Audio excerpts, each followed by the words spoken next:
This is the Horse Radio Network.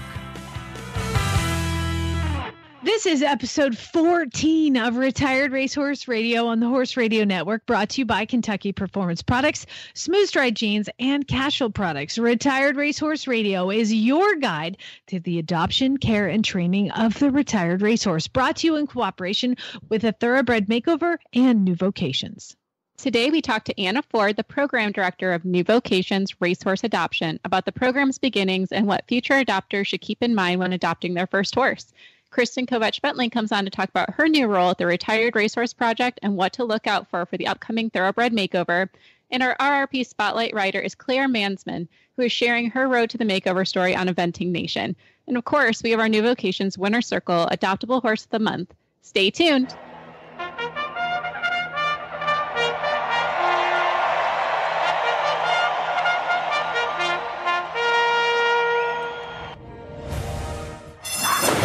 And they're off on Retired Racehorse Radio, the podcast that is your guide to the adoption, care, and training of the retired racehorse. This is Jamie Jennings in Norman, Oklahoma. And this is Joy Hills from Kalamazoo, Michigan, and you're listening to Retired Racehorse Radio. Oh my gosh, it's so close. The makeover is so close. Are you panicking yet? Or are you getting excited? Okay, so you had to finalize your horse selection, and I have two that have been battling tooth and nail, back and forth, trying to figure out who I'm going to take. And officially, Baby Groot, # lost my way. That's his actual jockey club name. Lost my way, and I are making the trip, Lord willing and the creek don't rise, to Kentucky in October. Yeah, so he is the horse that I selected. And then we also had to name what disciplines we're going to compete in.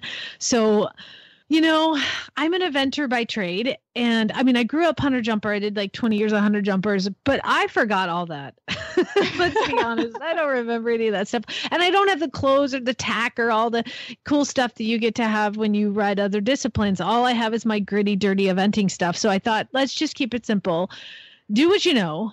And that is eventing. So Baby Groot and I will be competing in the eventing portion. Wow. And because my co-host on Horses in the Morning also challenged me, oh God, my pulse is raising and my hands are sweaty. I signed him up for freestyle as well.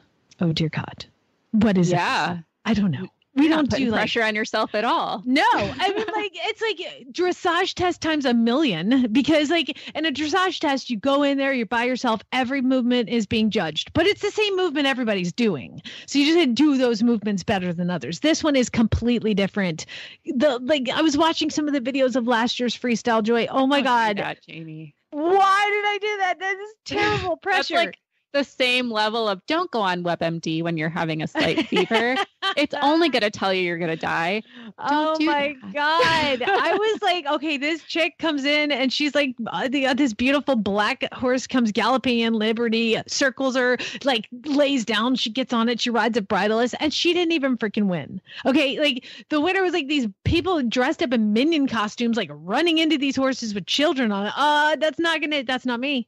I am going with the attempt to keep him in the arena the entire time, because it's an indoor arena, and we're having if it goes as well as I'm thinking, or I'm hoping, not thinking, if it goes as well as I'm hoping, then we'll survive. If it does not go well, then you know what, you guys can laugh at me. So that's basically my number one goal for any type of horse show is stay on the saddle and don't lose my horse. And I feel like if you can do two of those things, you're fine and you're doing great. My whole thing with eventing is stay in and stay on. That is it. Yeah. So I did take Baby Groot to his first ever horse trial while we were between last episode and this one. I went to Feather Creek Horse Trials and we did the intro division, which intro is 18 inches. And cross trials. Start somewhere. And you got to start somewhere. I was more concerned about just getting him in the environment of a horse show, because you just can't fake that. You can cross country school all you want, and you can go travel places, but until you're actually dressed up, braided, competing with the nerves and everything and everybody else's nerves around you, then you can't fake it. Mm-hmm. So we did that. And can you guess the one place where he was the worst nightmare? Just take a guess. Dressage. before that, just the warm-up arena. Why are warm-up arenas so crazy? It's like all etiquette goes out the window. It's survival of the fittest in a warm-up arena. It is crazy. Warm-up arenas are nightmares. So there was at one point I didn't think I would actually get him in the show jump arena, and so I had somebody to like be on standby just in case I need to lead in. But you know what? He marched in there and he jumped everything perfect. Granted, it was cross rails, and granted, we did trot. But this week we have actually at home begun cantering fences. So he's cantered at least 8 fences now. So I have like a month to get him ready for a beginner novice horse trial. So what the hell? And your son's going back to school, so you can like really focus and practice. Yeah, except for it's like, August and crazy hot. And I guess this will be airing. It's mid-August right now. And it's like humid and terrible. So yeah, good positives. Yeah. So positives. Yeah. It's we're cantering jumps now. So, and the dressage test at intro is walk trot. So now we're learning on cantering on cue on the correct lead. So, nothing like waiting to the last minute, Joy. You do what you got to do, though. He had other issues we had to address, and so we've addressed those, and now we're moving forward, and we have a lot of ground to cover. It's going to be great, and I'm going to bring champagne at the Thoroughbred Makeover. We're going to celebrate you surviving. Can we drink it before? It's your champagne, girl. We can do whatever you need. We can do whatever we want. Well, how's life in your thoroughbred world? It's so fun. So one of my students just got a new off-the-track thoroughbred. He raced in New York. His name is the Yank. But great name. We have changed his name to Bucky Barnes, and his show name is the Winter Soldier, which I love. Perfect. Yes, and he is just the coolest. He's about 16'3", big bay. Very obvious why his racing career was super short, because he is way too chill. Like in a past life, this horse was at Woodstock. Like just so chill. He's perfect hunter type. We're gonna try some dressage with him. I'm like, I don't even know if he's going to have like that kind of energy. But his first day at the farm, he just kind of looked at everyone's like, this is cool. Oh, okay. There's horses over here. That's cool. We took him for some walks on the trail, and he's like, everything's great. I love this. Wow. I want that feed. Whatever you're feeding that horse. I know. He's just really, really easygoing. We got on him after his first week and a half, just kind of gave him some downtime. And yeah, he just walked, trot, cantered. Really, really easy. A little bit of struggling with the left lead, but he just keeps working at it. He's got a great work ethic. So I'm super excited to work with him and see where they go. All right. Well, since you mentioned the left lead, I'm going to throw out my hypothesis. There are horses that are terrible on the left lead, and they're like, every racehorse just immediately picks up the left lead. Well, that is not true. And I feel like it directly corresponds to how successful they were on the track. I think that horses that are terrible on the track actually have better right leads, which is why they don't do well at the track, because they are not comfortable in their left lead, and they're going around the turn and they lose a lot of ground because they're more comfortable. They're right-handed. So there's my moment of hypothesis. I will add to your hypothesis that my horse, who is actually great on the left lead, was actually very good on the track as well. See? So exactly. It could be true. Somebody's going to contact me to write a paper someday. And I'm going to say, you write the paper. I'll just give you the details because I don't write. Well, listen, we've got a great show lined up. I'm super excited to talk to so many of these people. But let's first hear from our title sponsor, Kentucky Performance Products. No words can describe the depth of the bond between a horse and his person. A kiss at the gate just before you turn him out. The soft touch of his muzzle on your hand as he scoops up the treat out of your palm. The warmth of his body under your legs as you saunter bareback across the pasture. The beat of his hooves as you gallop in perfect rhythm cross-country. The sensation of flying as you clear the oxer. The sense of peace that comes over you as you walk together down the quiet trail. The sound of him contentedly eating his dinner. The feel of his warm, soft coat under your hand. The feeling you get when it's just you and your horse. It's why we do what we do at Kentucky Performance Products. This feeling is brought to you by Equijewel. Fight back against an energy crisis that can impact condition and performance. Equijewel is a high-fat, low-starch and sugar formula that was developed to safely meet the energy needs of your horse. The horse that matters to you matters to us. Well, I would like to welcome to the show Anna Ford, the program director of New Vocations. Hello, Anna. Hi. Thank you so much for coming on to join us. Talk to us a little bit about, we all know, and everybody just is addicted to online surfing for their next dream horse on New Vocations website. And you guys have been a great partner with us through this entire show. So tell everybody a little bit of the history of New Vocations. Sure. Well, first of all, thanks for having me. And so the history of New Vocations, it's funny because a lot of people ask me, how long have you been involved? And I'm like, well, from the very beginning, because my mom actually started the program, Dot Morgan, in 1992. And at that time, I was in high school, not to date myself or age myself, but I was back then. I rode all of the horses that she had come in. The first year, there was maybe 24, 25 horses came in. And then the next year, I think it nearly doubled to 50, and it just kind of has, grown from that to where we're taking in anywhere from 450 horses or more. So it started out as just at a single farm. It was actually my parents' farm. My dad is a standardbred trainer, still is. And she basically had learned about that in the thoroughbred industry back in the day, in 92, that there wasn't a lot of options for horses retiring from the racetrack, and that a lot of them were just given away and given to anybody that would take them.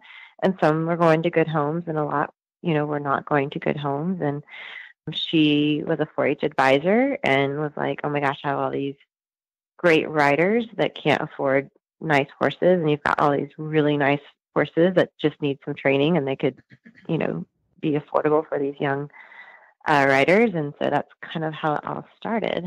Your mama's business plan, that business plan was genius. Let's take a bunch of off the track thoroughbreds and I'll just get my daughter to ride them. Perfect. Right. Yeah.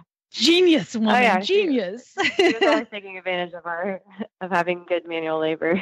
So labor. In that vein, did you like having that as a position, or was she like, ride this one? You're like, I don't want to, I want to go to the mall. Or were you just all in?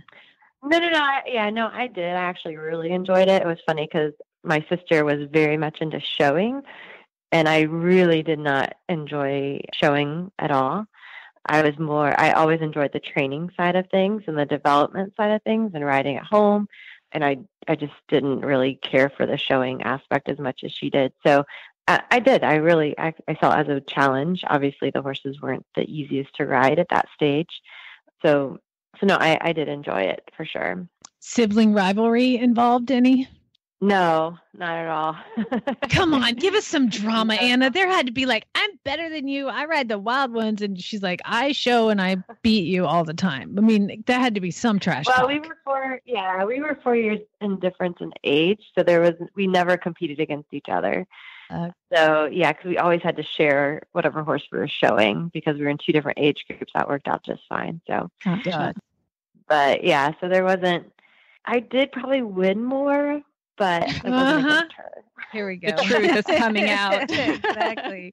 So when did you kind of transition into taking over for your mama? Well, she's still our executive director, although we're trying, she's still up at the initial office in Laura, Ohio. And the long-term goal is for her to transition down here so that we can all be in our new office down here. But I went off to college in Kentucky, in Lexington, and I didn't do anything with horses in college. And then when I graduated, I ended up getting back involved, and that's when we opened a second facility. So I really didn't want to stay in the area where I grew up, and I went to Ohio State. So it kind of worked out naturally that we basically decided we were doing thoroughbreds to begin with only, and then she branched out and started doing standardbreds too. And so I said, I think it'd be more, I could be of help, and I'd like to be involved, but I'm only interested in doing the thoroughbreds. Obviously, her background was standardbred, so it was kind of like a natural progression to say, hey, I'll open a new second facility in Columbus, Ohio, and I'll just do thoroughbreds, and you can just do the standardbreds. And that's, how we got started. Nice. So, absolutely. Oh, go ahead, Jamie. Yeah. Well, I was just saying, so you've seen a lot of horses obviously come off the racetrack and begin the transition into their new career. What are some things that you would tell a new adopter? Like these are the must-dos or the must-haves or the, just the top training tips you can give them. Well, I think to take a step back even before they get a horse, I think it's very important for anyone interested in getting a thoroughbred or any horse in general, but really a thoroughbred, to make sure they know what their goals are with the horse. A lot of people, I think, aren't always real honest with themselves on what realistically they're going to be doing with the horse. And I only say that because we have a lot of adopters that, we read they have to fill out an application, we go through all that, and then talking to them, and we come and visit the horse, and it's like, oh my gosh, they want, the perfect horse that can do 3-6 hunters and blah, blah, blah. And I can't tell you how many times those people end up never even going above 2-6. And I don't know what it is. I think it's more people have, this great, like they really want to reach that level, but maybe they don't have the time to put the training in to go that high, or I don't know. It seems like there's sometimes unrealistic expectations put on some of the horses that we get. Which probably in that situation, they want a 3-6 horse, but a 2-6 horse may have a previous injury or something, which would be fine for the job that they want. Exactly. So we have so many amazing horses that can do a lot of things. But when you say, I want a 2-6 hunter, or I want a 2-6 jumper, or I want a 4-star eventer, that rules out a lot of horses. But if you're like, oh no, I show 2 or 3 times a year, that's the majority of our horses can do that, Right. And so a lot of adopters overlook some very, very nice horses because they aren't, like, their expectations are really high, and they need to be more honest on what do they actually have the time to do. And so then we have all these really great horses that, get overlooked, and when in all reality, they would have been very suitable for many of those adopters. So, so I think that's one of the things. They have to really be specific. And that's the other thing. If you write down, like we write down like what they really are looking for in a horse and what they want, and then go look for the horse, that'll help them stay focused on getting the horse that they need. Because it's interesting when we've done the study where we have horses adopted just from our videos and our photos and talking to our trainers. And then we have horses that people come and they see them and they greet them and get to see them go. Our return rate is less with those people who adopt sight unseen. Really? Crazy. Why? But the reason I believe it is because when you're not physically looking at the horse and walking through the barn full of beautiful faces, you're more focused on what you really need and what you're looking for versus, like when it's like going to the pound or dog rescue, like you think you want the fluffy dog, but you get there and then there's that little cute one that just gives you the eyes, and you're like, oh, well, then I got that one. And then you get it home and you're like, but this, several months later, you're like, he's so cute, but this really isn't the dog I needed, So right. I think that tends to happen more when you see the horses in person. So not saying don't go see the horses in person, but have it pretty clear cut what you're looking for and kind of stay on that track versus, veering off of it when you go and see the horses in person. Okay, so be focused, be clear, know what your goals are, know what you realistically are going to do with the horse. Once you adopt a horse, what is the first thing you should do? So first, when you bring it home? Sure, yeah, when you bring it home. Yeah. So yeah, you bring your horse home. Well, it's funny because the first thing you shouldn't do is ride your horse. And it amazes me how many people will ship our horses anywhere from 4 hours to 12 hours.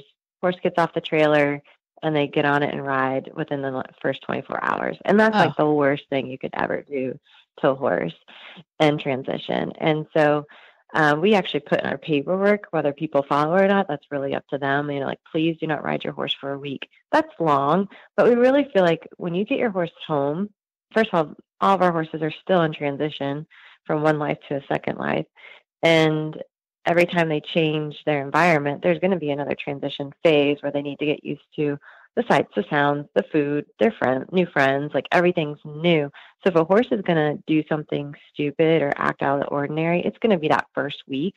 Mm-hmm. So it's best not to be on their back if they're going to do that, So we always try to recommend people let their horse just settle that first week, get to know them, make sure that they're settled and that they're eating properly and that they're socializing properly and that they seem overall quiet and adjusted to their setting. And we do the same thing here. Like, we rarely will ride a horse the first day it gets here. The first week it gets here, we let it relax, settle in. When it's eating well and it's both physically and mentally, doing well, then we'll start doing some transitional training. Because if you're trying to transitional train a horse or do even just regular training on a horse that's not settled, it doesn't help at all. If anything, it makes things worse. So that would be my biggest piece of advice, is just to make sure the horse can settle and adjust. And some definitely will settle a lot quicker, and others might take longer than a week to settle. So. Mm-hmm. Gotcha. Just watch your horse. Yeah. Yeah, no kidding. So, and I'd love to talk about your book too, because when I got my new Vocations horse, your book really walked me through from beginning to end of kind of what I was getting into with my first thoroughbred. Can you kind of give the inspiration behind Beyond the Track? Yeah. So it was funny because it was 2000 and I'm going to get the dates wrong. I think 2005, maybe 2006. I was trying to find a book for our adopters because we just kept having the same generic questions and issues from our adopters. And a lot of it was just basic things of, like that first week of when you get the horse home, or transitioning them to new turnout lots, and, feeding them, and your first ride, and round pen work, all that kind of stuff. And so I was actually surfing the internet trying to find, like, sure, there's a book out there on transitioning thoroughbreds, or, how to do this, that we could then purchase and give to our adopters. And the only one I could find was one that was produced in Europe. But there was a local, Trafalgar Square was I don't know, they had it available too on their website. So I contacted them to see if we could, purchase some of those.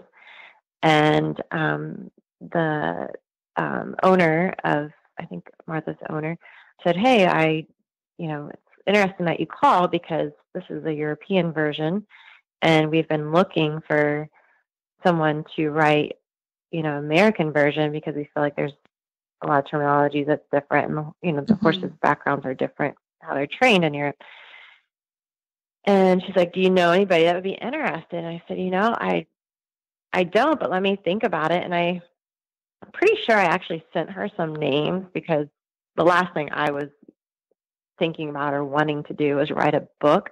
And so I sent her some names and had thought about it. And then the more I thought about it, I was like, well, we handle so many horses on a yearly basis. Like, how hard would it be to put something together? So I called her back and I said, well, what is the process of writing a book? I'm like, I'm a writer with an R, not a writer with a W. But so I really don't have a clue on what would be entailed. And she said, well, we'll give you a co-writer who would actually, you give all the details, and then they put it together and help with the flow and everything. And so she basically made it sound very easy, that it could be done very easily. You're like, we need an expert on this. Oh, wait, I'm the expert. So here we go. So yeah, needless to say, that's where the book came from. It was not nearly as easy, or even a fraction of as easy as they said it was, but never is. Glad that, once you're halfway in, you're like, oh my gosh, there's no looking back. You got to finish it. So a lot of long hours at night, putting that book together. And we did. It was written for like you said, for people that this is their first thoroughbred. It's not written for, people that have dealt with thoroughbreds a lot and that maybe are already trainers even, so there's a lot of very, beginner step level that some people will be like, oh, we already know that. But it was written that way because that seems to be it was written for our average adopter, so that they could have as many how-to steps and something to follow as possible. I think that's great. Then, go ahead, Anna. I'm sorry. And then I was going to say, last year we just revised it. So I don't know if you had the revised version or not. No, but now I'm going to have to go buy it. Yeah, we Sarah Coleman, she helped revise it with me, and we actually redid 90% of the photos, and then just had to update some of the information. And that was it. It was not nearly as tough as the first time. I mean, your hairstyle was like so 2000. You needed like 2019 photo for your hair and clothes. Well, I'm not in any photos in the book. That's the other thing. We have more of a team now. No longer a one-man show. So, well, great. Where can people go? Where would you suggest people start when they're looking for their off-the-track thoroughbred? Would you just send them to the new Vocations website, horseadoption.com? Yep, our website, obviously we have facilities here in Kentucky, Ohio, Pennsylvania, New York, and now Louisiana. There are a lot of good aftercare programs out there. You can look on the thoroughbredaftercare.org. That's the Thoroughbred Aftercare Alliance. They list all of the programs throughout the country. So I would start with an actual aftercare program. Some of the listing services are great for professionals that, can pick a horse out from, a photo. But for most amateurs and most individuals, the benefits that you get from getting a horse from an adoption program is that, at least if you come through New Vocations, like we have a lot of the history from the horse while it was at the track. Our vets have seen the horse. We have normally vet records on the horse if there was any issue or injury. We have all that in file. We often have x-rays, ultrasounds, vet reports that are all available. We've socialized the horse to being turned out. We've ridden the horse. We can tell you so much more, and our prices are normally cheaper too. So it always amazes me that sometimes people, choose to just buy privately, maybe because they don't want to fill out an application or sign a contract. But the benefits of going through an adoption program are just, I feel, greatly outweigh the other routes. So I would strongly encourage that. Fantastic. Well, Anna Ford from New Vocations, the book is Beyond the Track, Retraining the Thoroughbred from Racehorse to Riding Horse. Thank you so much for coming on the show, Anna. We appreciate it. Yeah, well, thanks so much for having me. Historic amounts of rainfall in the U.S. have caused issues everywhere, especially when it comes to the number of pests. Protect your equine friends with Cashel Company's full line of chemical-free fly protection. The Cashel Company's Crusader Fly Mask has a patented design for maximum comfort and protection from insects and also protects from harmful UV rays up to 70%. Available in an array of styles and sizes, Cashel Company Crusader line of fly protection is a chemical-free alternative to fly sprays that can contain chemicals, are expensive, and don't last for long periods of time. The Crusader line from Cashel Company can protect your horse from head to toe. Available in fly masks, fly sheets, and fly boots.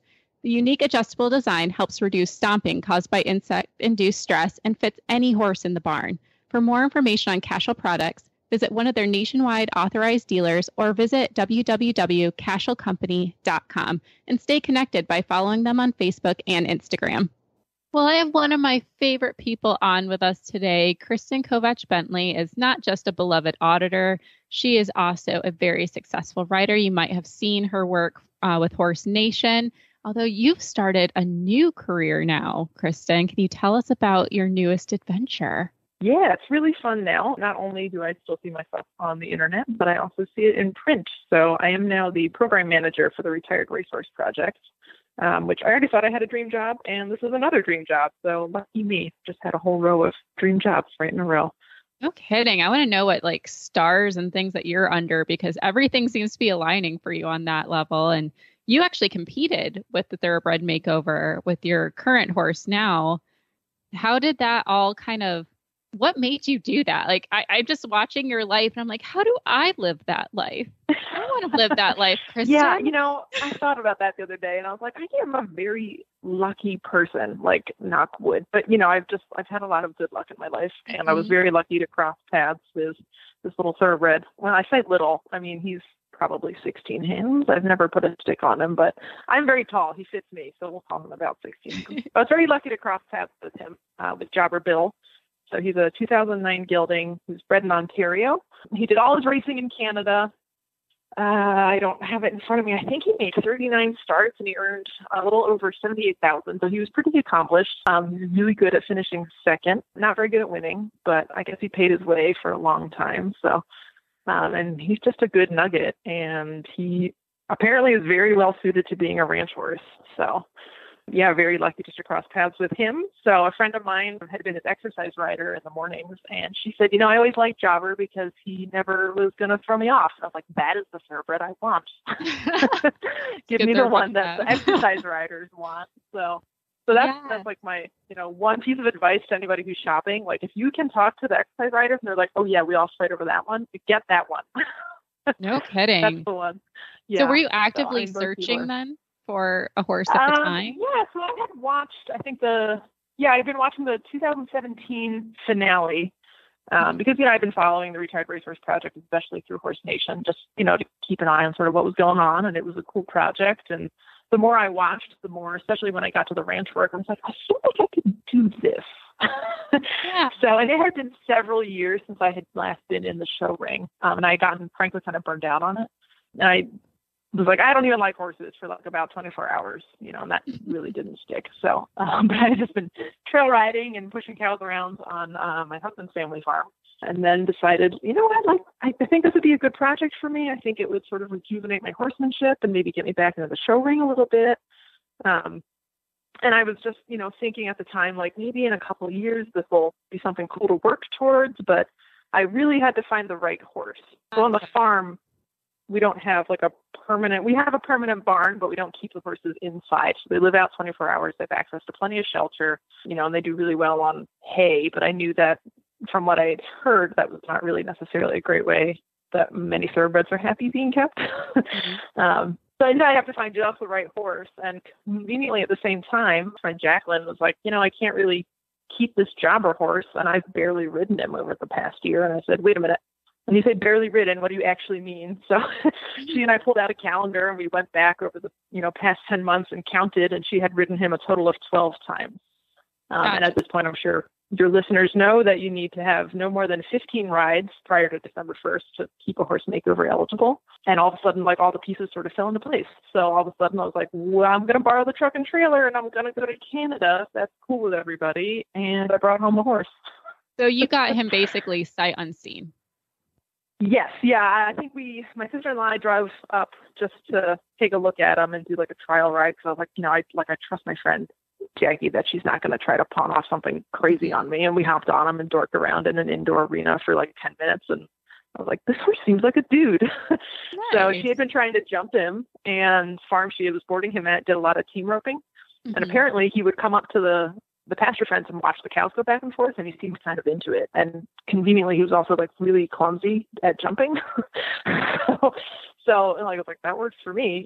Maybe he's not a talented jumper, but if he seems into this cow thing, I bet we can work it out. And he's really, really taken to working cows. I was going to ask, was he just terrified of cows and things? I'm just wondering how you got him started.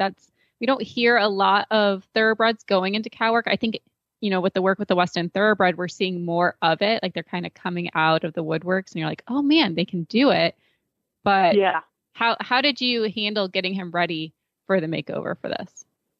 So I knew that he'd already been exposed to cattle, and he'd also seen cattle running away from horses, watching a lot of team roping. Mm-hmm. So I don't know I don't know how much horses learn by observing other horses, but I'd like to think, he at least was like, okay, well, cows do this thing. The first couple of rides, I ponied him off of an older horse that I have, who's 28, good old Winston. He's a good guy. And I ponied Jobber, because I was like, well, the horse is used to being ponied, and it seems like a safer way to get him into the herd of cows. And we would just sort of crisscross the herd out in the pasture and, let them move away. And we just sort of stand there and watch them eat. And, we didn't do anything real wild with chasing them around, but just so he understood, they're cool. We can stand here. We can go through them. They'll move out of your way. Sometimes you can pin your ears at them and they'll move a little faster. And I only did that for probably 2 or 3 rides. And then I just put the saddle on and just rode him out into the pasture. And he was like, yeah, this is cool. So he really got to find his sport. He's like, this is my job. Again, yes, right, exactly. But very lucky, because I happened to match up with a horse that really thrives in this job. So I realized, like this is maybe not the conventional first thoroughbred story, but I'm very happy that this is how it worked out for us. So yeah, and I don't have an arena at all. I do all of my riding out in the pasture. So it was pretty critical for me to get a horse that was quiet and a horse that adjusted really well to not having, 4 walls or 4 fences around him all the time. So a large part of the year training for the makeover was just getting him comfortable out in those spaces. So now that it's year 2, now I'm like, oh man, if I could have done all this stuff last year, we would have been on fire at the makeover. Because now he's really starting to, take contact and round his back and step under and really I saw you on up his top line. The Western Thoroughbred stories that you had taken over. And, tell us a little bit about the event you just did this week. It was the New York Reined Cow Horse Association, right? Yes. Yeah. And it's been really fun. This is the association's 10th year. The year it was founded, I was actually one of the founding members when I was still at Alfred University. So my mentor and I got a bunch of people together and we got that association started because reined cow horse is a very new discipline for New York State. And I know every discipline says that their discipline is the hardest one, but I firmly believe that reined cow horse has got to be among the hardest things you can do on a horse because when it goes well, it looks so easy that you're like, oh yeah, I could do that, whatever. But I don't think that at all when I watch it. Okay, well, good. So, you're the rest of us, we sit up in the bleachers and we're like, oh, I would have done that differently, and then we get out there and we're like, I don't know what I'm doing. But you have, not only your horse's brain in 4 feet, but you also then have the cow's brain in 4 feet. And you're trying to, get all 3 brains and 8 feet all working together. And it does not always go that well. So very challenging discipline. It takes a ton of coordination, really good timing. You have to be able to read cattle and your horse just has to be broke. So I think maybe 10 years from now, check in with us, and we'll see how broke we really are. But the traditional reined cow horse they show it's just called the bridle, but it's a fairly elaborate ported bit with a roller, and then a spade bit is also acceptable, I believe. Again, we're still years away from this point. I did try the roller bit on him this weekend with a friend with the Ramel reins, and he actually responded fairly well to it. So I think it maybe is not as far off of a goal as I thought to maybe make the world's first thoroughbred bridle horse. But, it's going to take several years just because we're just now starting to sort of put more of the pieces into place. But the New York Association has a lot of green horse classes and green rider classes. It's very green friendly, which is great. So there were about probably 100 horses there this weekend. And it's really neat for me to see that association grow because when we started, we'd be lucky if we had maybe 30 people there for a weekend. So it's awesome to see it really grow. Now it's from where I live all the way on the western end of New York. It's about a 5-hour trip to get downstate where they're hosting these shows. So it's a little bit of a trek. So we got home at about 1:00 this morning. Oh. So if I sound a little tired or I'm veering, way off track here, I'm a little horse show hungover. It's a thing. It's a real thing. But it's totally a thing. So, but we had a really good trip. It was our very last show because the last show in the season, of course, is Makeover Weekend. So now that I work for the Retired Racehorse Project, that is my priority for the rest of the fall. So no more horse shows for us, but we had a great trip. So, and what really warmed my heart this time, and maybe I shed a few tears yesterday, was that the strangers are coming to the rail to watch Jobber perform, and they're cheering for him. Someone out in the outgate came up to me and she said, "What time do you show? Are you in this next class?" And I told her, and she said, "Oh, great. I'm going to go get a spot by the rail. I want to watch you." I was like, that was weird. That was the first of probably 3 or 4 different times over the weekend where people came up to me and they were like, "This is so cool what you're doing. I want to watch your next class." And people stayed late on Sunday to watch him. And I was just floored and humbled and flattered by the amount of attention that this horse gets. And it's not because he's particularly talented, but I think it's, he's got such a good little attitude. And I think he really is changing people's perceptions on what a thoroughbred can do. And again, he's not going to go out and win the world show next year, but he tries so hard. And I think people can see that he's trying and he's improving. And, we just try to go in with a good attitude and have a good time. And I think it's sort of spreading. So I was, maybe a few tears were shed yesterday. You've done a great job, documenting your story too, as it's been coming along. And yeah, I think Jobber's just a fan favorite and he's really representing the Western Thoroughbred so well. So, kudos on you for that. Well, thank you. It's great to watch on my end too, because it's hard work.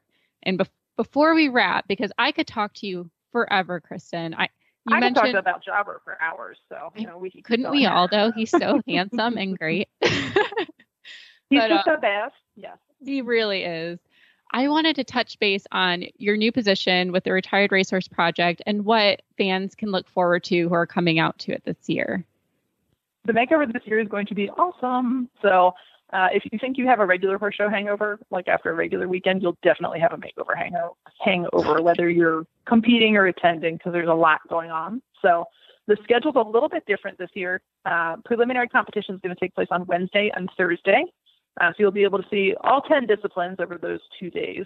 And then Friday is a day off from competition, but our really cool makeover masterclass is going to take place. The masterclass, that features 3 different trainers. They get to demonstrate basically what they like to do for a horse's first ride. So we bring in 3 horses from 3 reputable aftercare organizations. We put 3 round pens in the indoor arena. And there's some commentators to kind of help keep things moving. And every trainer has a mic, and they will basically start the horse right before your eyes. So a little bit like Road to the Horse, but without the competition factor. So it's like purely educational. So you can, it's like a really cool, maybe 3-hour total clinic. They'll assess conformation. Each trainer talks about what they like to see. They're going to do a little free jumping, and then they'll take them for their first rides. So that's going to be really, really cool. And that is free to attend. So you just get into the horse parts, and anybody can come to that. That's highly recommended. Our seminars are on Friday as well. And then we'll have our competitor party. That's going to be off property this year. So that's going to be a lot of fun, really good food. And then, of course, finale day on Saturday. So it is an action-packed 4 days. It sounds like it's going to be amazing, though. It's just going to be a big party. So, yeah, you're coming down, right? We will be there. So we'll definitely have to catch up and stop by for our margarita station. Oh, heck yes. Awesome. Yeah, okay. Well, thank you so much, Kristen. Yes, you do. Thank you. Please do. Thanks for coming on. And where can people follow Jobber's story if they want to learn more about working? So I'm still blogging a little bit on Horse Nation. So if you search Horse Nation for Racehorse to Ranch Horse, that's the name of his blog series. And then he also has his own Facebook page, of course, because who doesn't? And that is Jobber Bill Racehorse to Ranch Horse. And I think I just hashtag all his stuff on Instagram with hashtag Jobber Bill. So it's such a cool name. So it's a great name. It's the perfect ranch horse name. It is, and like they say it over the loudspeaker, and people kind of look around because it's not like, Check Bar, New, whatever, Cowboy, like all those quarter horse names. And I'm like, it's me, Jobber Bill. I love it. It's a good name. Well, thanks again, Kristen, for coming on, and make sure to follow Kristen and all of her adventures. And we'll see you at their Thoroughbred Makeover this year. Thank you. I'm looking forward to it. All right. Bye. Bye-bye. Well, if you've been listening to this program for more than, just today, you know that there is something that you need to add to your line of clothing, and that is Smooth Stride jeans. It's comfortable, stretch denim, functional riding jeans, and it has a built-in cell phone pocket on top of the thigh. The phone will not fall out when you mount or you dismount. And best of all, it has a waist that is designed specifically for riders. It's a little higher in the back for coverage, when you're picking a hoof or something. Nobody needs to see your butt crack. So it is higher in the back, lower in the front, and the front rise is lower for your comfort, kind of like bicycle pants for additional comfort in the saddle. The best feature of the jeans is that there is no lump in the seat area. Unlike, all the other blue jeans on the market, they're seamless. There's no seam on the inside of the jeans, and they have them in full seat or just regular old plain riding jeans. And my favorite is the extended knee patch. The leather starts kind of above the knee and goes all the way down to the floor. We're not talking about like bicycle, motorcycle people leather. This is like riding kind of suede, sticky kind of leather. And they're washable. You just throw in the washing machine. I've had mine forever. The sizes range from 4 to 22. So they can fit just about anybody. You can go check them out and look at it at smoothstride.com. Designed and owned by an eventer and a horse chick, and she rides in them all the time. And I just love them. So check it out, smoothstride.com. Well, it's our time to have our RRP Spotlight Rider on, and we have Clare Mansmann with us today. Clare is a veteran of the Thoroughbred Makeover. She's done it a couple years now. It looks like with support of your husband, too. Clare, welcome to the show. Thank you. Glad to be here. So tell us, how many times have you done the makeover? I think this is our 4th year, and I always say our because like the first year my husband ended up riding. The second year I ended up having a horse, and he did a catch ride when they were letting them do a catch ride. So we're a team effort. I love it. I wish my husband would get involved on that level. How do you get a husband that rides? What? Well, yeah, that's a whole nother interview problem. Put her down for horses in the morning, Glenn. Yes. I love it. Yeah, so for this year, is it you competing then with? We both have horses this year. Last year and this year, we actually both have horses. But, unless they sell or abscess. Mm-hmm. Unless they sell or they break, we're going. Yeah. So you're obviously successful with it. Yeah. Marginally. So tell us about the horses that you guys are planning on bringing then. Yeah, so we have a really neat crew this year, and every year we've done it. We've increased our entry. We've gone, we should have bought an extra entry. So this year we were like, fine, we'll do 4 entries between the two of us, and we actually have 4 horses that may end up going, which is impressive. We have. The first one we got is Alarming, who's a really, really neat horse that came to us through Mid-Atlantic Horse Rescue. We actually have 2 horses through Mid-Atlantic. They're a phenomenal organization. And Alarming was brought by them to the horse park last year. We were one of the trainers that did the Makeover Masterclass. And us and Rosina Pravnik and Elizabeth James, and we drew straws for horses. There were 3 horses in the Coliseum, and we picked Alarming and got to showcase how we would start them. Of course, if we were to regularly start horses in the Coliseum at the Kentucky Horse Park for the first time. And, totally normal. Totally normal. But it was a really neat experience. We obviously got to know the horses really well. We got to know those trainers really well. And so we're all friends now, which is nice. And it was a neat experience. So many different ways of doing things, but that all really work out in the end. And we kind of knew we wanted Alarming pretty much from the time we saw him, whether we drew him or not, because he checks all the boxes. But we didn't have space in our trailer on the way home. So he went back with Bev, and we started talking pretty shortly after that about getting him to our farm. So we got him pretty early, and he hung out for a little bit, and then we started him in December. So we've had a good bit of time with him. He's a very funny, so full of personality horse. There's really no other way to describe him. And then has, started to show some very athletic ability as well. And so I'm riding him. Usually what happens is my husband starts the horses, and, we start them together, but a lot of times he'll get on them first. He's a good cowboy. And then he starts making them really nice. And then I decide that I would like to ride them too. So I've gotten several horses that were sort of, nice tall horses for him. And then I sort of stole them. So I stole Alarming from him. And we had a horse come into training, Brendan Moon. He's a rather large horse.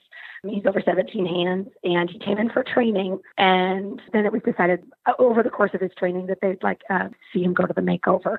So we're taking him. And he and Moon, actually, they both have Malibu Moon. He and Alarming both have Malibu Moon in their line. And so they're both have athletic, boisterous enthusiasm. And so they're really fun horses. And Tom will ride him. And then we have Make It Right, who also came from Mid-Atlantic. And he was one that we had seen online. And I saw his confirmation picture, and he's just about the cutest thing I've ever seen. I kept looking at him, and I kept showing my husband. And very often horses just sort of show up. So we don't actually select them really all that often. But I kept seeing him. And he has an interesting story. He had a non-displaced fracture in his knee. And so he has giant screws in his knees, but he's been cleared for everything. He's been flexed. He's been looked at by many veterinarians, and it was rehabbed very, very well. So I know that maybe originally why people were a little bit not up for adopting him right away. So we really wanted to show that he's been cleared to go to Land Rover if that were his wheelhouse. And I think he's more of a hunter type, so I don't know that that's going to be what he wants to do, but he could. So we really kind of wanted to show that he's work out and be a really great horse for somebody. And his brain is probably the best we've ever seen, ever. He's unbelievable. He's only 4 years old. Then kind of last minute, we got highly cynical. So we have a 4-year-old who didn't race very much, to a 5-year-old, to a 7-year-old, to an 8-year-old who raced 54 times. He's a California bred, and he was racing in Arizona, and they just won this year some races, but they just decided that they'd like to see him moved on, his owners, and sent him out to us. And with him, he's going very well. But if he's, if we think that it's a little too much or we'll be rushing him a little bit, he won't go, but he is entered. So if he's ready, he'll go. And if we decide that it's better for him just to stay home, he'll just stay home. So what divisions are you competing these guys in? Alarming is doing eventing and show jumping, which I a little bit thought. I love the eventing, and it's really what our background is. But I was like, I have to do a whole event and show jump. And then Peter's going to do hunters. And we entered him in Western dressage simply to look super cute. And we have a really good dressage background, and we have people to help us with the Western dressage, but he could have just done dressage as well. But and then they have belt buckles up, and I don't think I'm going to win the belt buckle, but I was going to give it a go. Hell yeah, I want a belt buckle. Then, I know. And then Brigand Moon is doing hunters and jumpers, and Highly Cynical is entered field hunter and rant. And he will school in all of those things. And then we're going to decide if he does, one, both, or neither. He's already started with obstacles and things like that. And he's just, those war horses. He's so smart. And he's very, very willing. We will decide. We wanted to enter both because he figured he'll do one or the other. Tom really kind of wants to do ranch too. I guess we have this secret desire to be cowboys.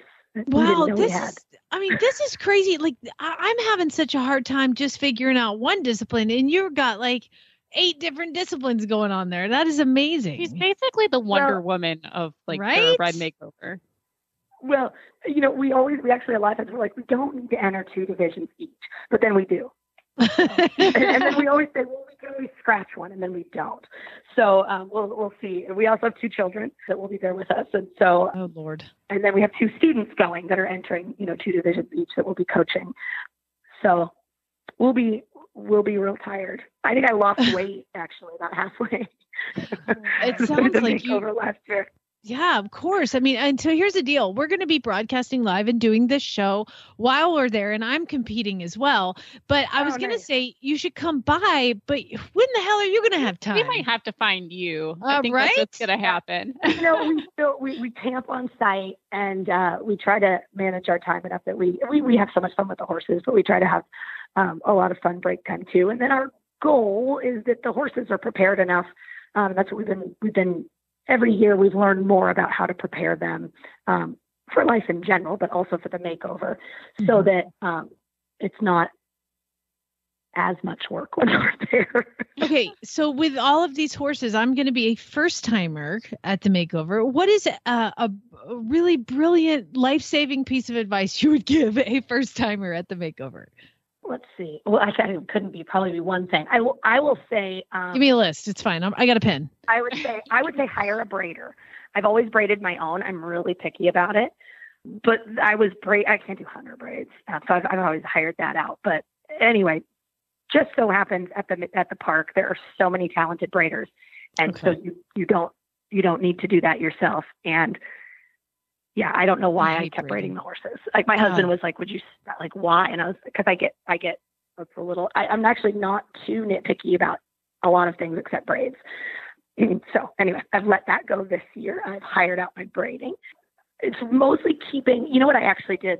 I print out or draw all of the maps of everything, whether it be stabling map, when the rings are open, which schooling rings are open, and my pattern, because like last year I had ranch pattern, dressage, and then eventing dressage, and then the show jump pattern plus the courses. And I'm pretty good at logging things into my short-term memory, but I put all of them in a Ziploc bag and taped them to the stall doors. Nice. Anybody walking by could see all of that. And then I had the list of timing of the schedules, and that made it really easy because you're always rifling through your things. So that's a pretty good tip, I think, that works for me. And then I also take pictures of all those things on my phone because if I'm not at the stalls, I always have my phone, like a good, person in 2018. Always have my phone with me. 2019. You're a little behind. That was last year. I got you. No, I'm just kidding. So far, hire a braider and stay flippin' organized. Mm-hmm. And then laugh a lot, all the time. I mean, and I forget stuff. Everybody's so nice there. I was riding, I think it was 2 years ago. I was on a horse that he's like the sweatiest horse ever. And I never ride in gloves, and I didn't have my gloves, couldn't find my gloves. And he was sweating. It was super hot, and the reins were just sliding through my fingers. And he was, he was excited and stuff. And I just found a random person and borrowed gloves, and then couldn't find them again. So I laid them on my tech trunk with a sign, and then later they came by and took the gloves. No. So it's such a great group of people. So being willing to ask for help.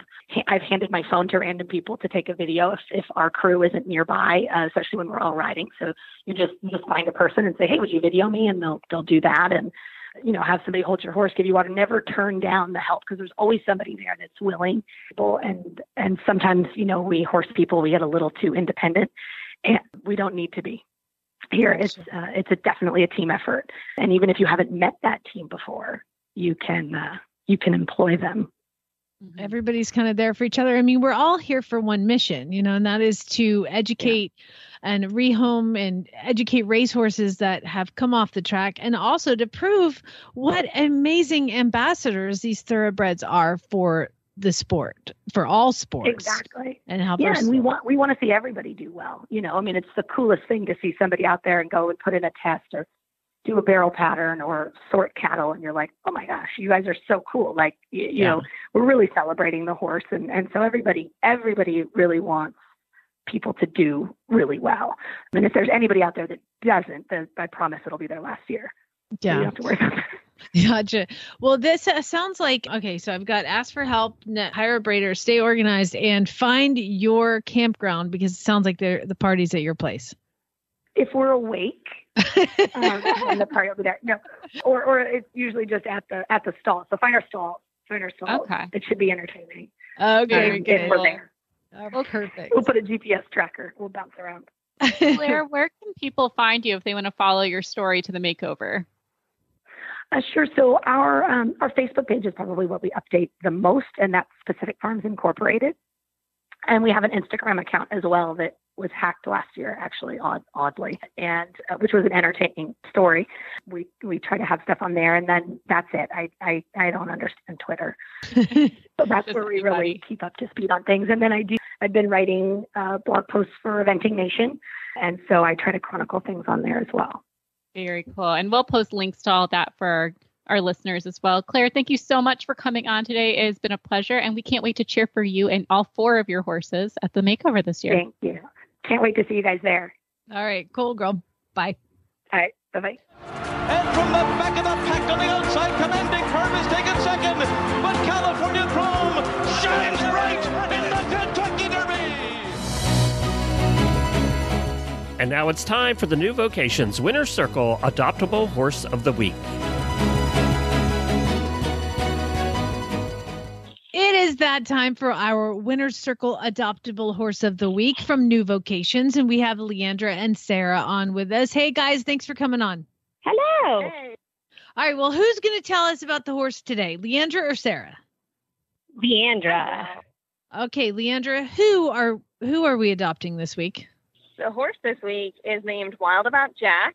We call her Jackie at the barn, as the name can be confused for either sex, really.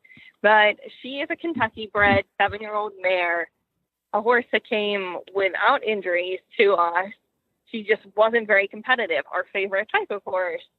She has proven herself to be quite the athlete, one who could go in basically any direction. She's one that I really haven't pegged as one discipline or another because she shows so much versatility. And on the ground, she's proven to be a really steady, good companion. Our farrier loves her. She has good feet. And even our farrier student uses her, the reliable one, to sort of practice on when she's there. So she's been a really neat one to have around the barn. She's looking for somebody who is as ambitious as she is and who can be patient and set good guidelines, but also be gentle, like so many of them need. But for that type of person, we think that she could go in basically any direction, like I said, but then really whatever level she and her rider partner want to go to. So sky's the limit.